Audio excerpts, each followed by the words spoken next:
We think that we're not only fighting our war, we think we're fighting the battle of civilization against barbarism. And while Israel is doing everything in its power to get the civilians out of harm's way, Hamas is doing everything in its power to keep them in harm's way, sometimes at gunpoint. So we will act, and not only in our right of self-defense, but in defending our common values and our future, but also in a way that minimizes civilian casualties.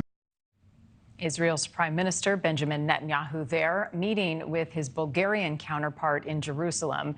Israeli troops say that right now they have split Gaza in half, Gaza City, and they prepare to enter the city in the next day.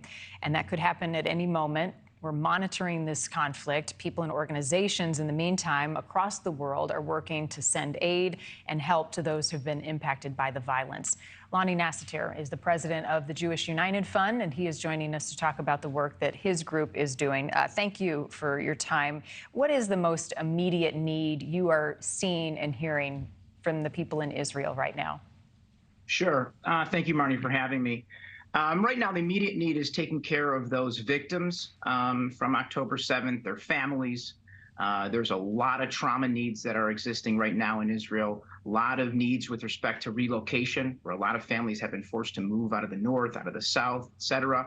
Unfortunately, we still have Holocaust survivors that have now been plagued a second time with an unbelievable horror. And so we have to make sure that they're in a good place, both in terms of where they're living and psychologically as well. And then, of course, all the first responders that were on the ground the day of October 7th and subsequent days, and even now, as rockets continue to be launched from Gaza and in the north, there's all kinds of opportunities for us to make sure that security is safe, people are safe, and that we can move forward.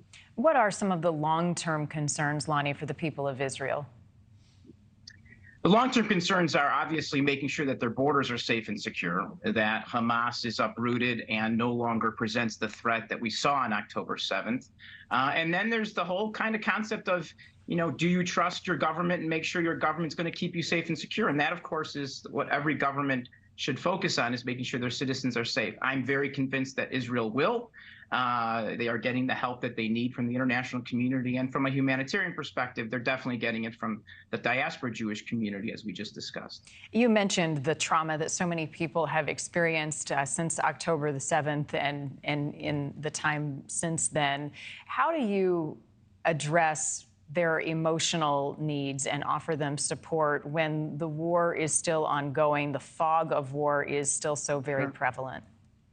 Well, that's the tough challenge, is that they're not out of the woods, that even though they've experienced significant trauma, it still continues. So it takes a village, so to speak, but you have to make sure that all your professionals that are well-schooled in dealing with trauma are on the ground, taking care of young people, old people, everyone that's been affected by this. But it's a group effort.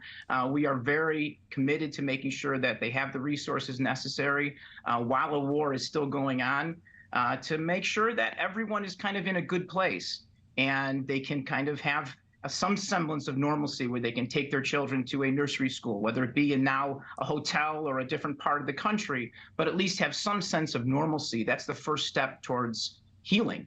But it's going to take a lot of professionals in the trauma world to really kind of get Israelis to feel comfortable coming back in society, living their life again. But this is not just months, this may be years. Right, and some of those who are experts in dealing with trauma have experienced it themselves. So logistically, are you talking about sending people with the skills they need from outside of Israel in and for the long term? Mm-hmm.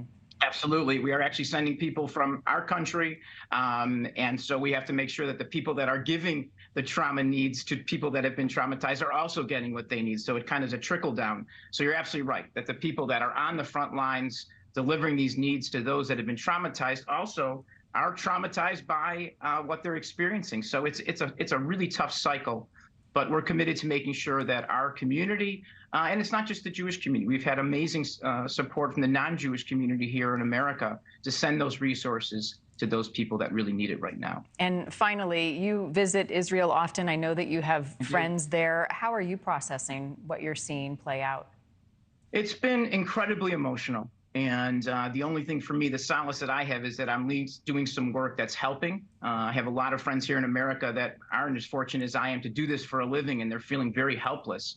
But I have the fortune of having an amazing organization here in Chicago and throughout the Federation system that is actually pushing back on some of this immense need and making sure that we are there for them.